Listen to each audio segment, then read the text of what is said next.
പിതാവിനും പുത്രനും പരിശുദ്ധാത്മാവിനും സ്തുതി, ആദിയിലെ പോലെ ഇപ്പോഴും എപ്പോഴും എന്നേക്കും സ്തുതിയായിരിക്കട്ടെ. ആമേൻ.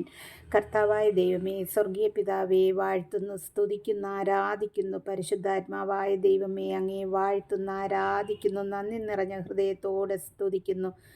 ഈശോപ്പാ, സ്തുതിക്കുന്നു, നാഥാ, ആരാധിക്കുന്നു, മഹത്വപ്പെടുത്തുന്നു, നന്ദി നിറഞ്ഞോ ഹൃദയത്തോടെ സ്തുതിക്കുന്നപ്പാ. ഇന്ന് ഞങ്ങൾക്കൊരു ദിവസം തന്ന് അനുഗ്രഹിച്ച കൃപയ്ക്കായി നന്ദി പറയുന്നു. പ്രഭാതം മുതൽ ഈ രാത്രിയുടെ യാമം വരെ ഞങ്ങളെയും ഞങ്ങൾക്കുള്ള എല്ലാവരെയും കർത്താവിൻ്റെ പ്രിയപ്പെട്ട സകല മക്കളെ അവിടുത്തെ കൃപയാലും കരുണയാലും സംരക്ഷിച്ചിരിക്കുന്നതിനായി സ്തോത്രം ചെയ്യുന്നു. ഞങ്ങൾക്ക് ഇന്ന് തന്ന സകല ആത്മീയ അനുഗ്രഹങ്ങൾക്കായും ഭൗതികമായ എല്ലാ അനുഗ്രഹങ്ങൾക്കായും നന്ദി പറയുന്നു. കർത്താവേ, ഈ കഴിഞ്ഞ മണിക്കൂർ വരെയും ഞങ്ങൾക്കാർക്കും ഒരാപത്തോ അപകടങ്ങളോ വരുവാനിടവരാതെ വണ്ണം അവിടുന്ന് ഞങ്ങൾക്ക് തുണയായി കൂടെ ഇരുന്നതിനായി നന്ദി പറയുന്നു. കർത്താവേ, ഞങ്ങൾ ഉറങ്ങുവാൻ പോകുന്നപ്പാ നല്ല നിദ്ര തരണമേ. ഒരു ദുർസ്വപ്നങ്ങൾ കാണാനിടവരാതെ വണ്ണം അവിടുത്തെ സംരക്ഷണം കൂടെ ആയിരിക്കണമേ.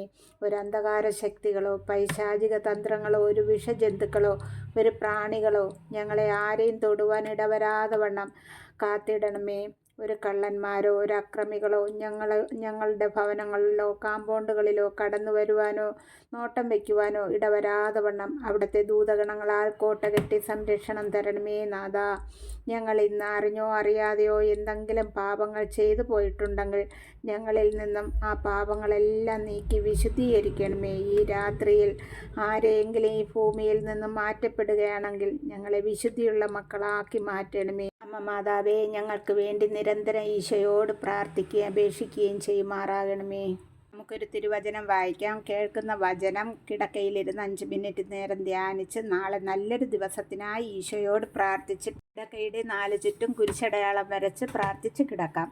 1 പത്രോസ് എഴുതിയ ലേഖനത്തിൽ നിന്നും 2-ാം അധ്യായം 13 മുതലുള്ള വാക്യങ്ങൾ. ഉന്നത അധികാരിയായ രാജാവോ ദുഷ്കർമ്മികളെ ശിക്ഷിക്കാനും സത്കർമ്മികളെ പ്രശംസിക്കാനുമായി രാജാവിനാൽ അയക്കപ്പെടുന്ന പ്രദേശാധികാരികളോ ആരായിരുന്നാലും നിങ്ങൾ കർത്താവിനെ പ്രതി എല്ലാ മാനുഷിക അധികാരികൾക്കും വിധേയരായിരിക്കുവിൻ. നന്മ പ്രവർത്തിച്ചുകൊണ്ട് നിങ്ങൾ മൂഢരായ മനുഷ്യരുടെ അജ്ഞതയെ നിശബ്ദമാക്കണം എന്നതാണ് ദൈവഹിതം. നിങ്ങൾ സ്വതന്ത്രരായി, എന്നാൽ സ്വാതന്ത്ര്യം തിന്മയുടെ ആവരണമാക്കരുത്, മറിച്ച് ദൈവത്തിൻ്റെ ദാസരെ പോലെ ജീവിക്കുവിൻ. എല്ലാ മനുഷ്യരെയും ബഹുമാനിക്കുവിൻ, നമ്മുടെ സഹോദരരെ സ്നേഹിക്കുവിൻ, ദൈവത്തെ ഭയപ്പെടുവിൻ, രാജാവിനെ ബഹുമാനിക്കുവിൻ. ഭൃത്യന്മാരെ, നിങ്ങളുടെ യജമാനന്മാർ നല്ലവരോ ശാന്തരോ ദുഷ്ടരോ ആരായിരുന്നാലും എല്ലാ ആദരവോടും കൂടെ അവർക്ക് വിധേയരായിരിക്കുവിൻ. കർത്താവിൻ്റെ വചനം. ദൈവത്തിന് നന്ദി. ആമേൻ.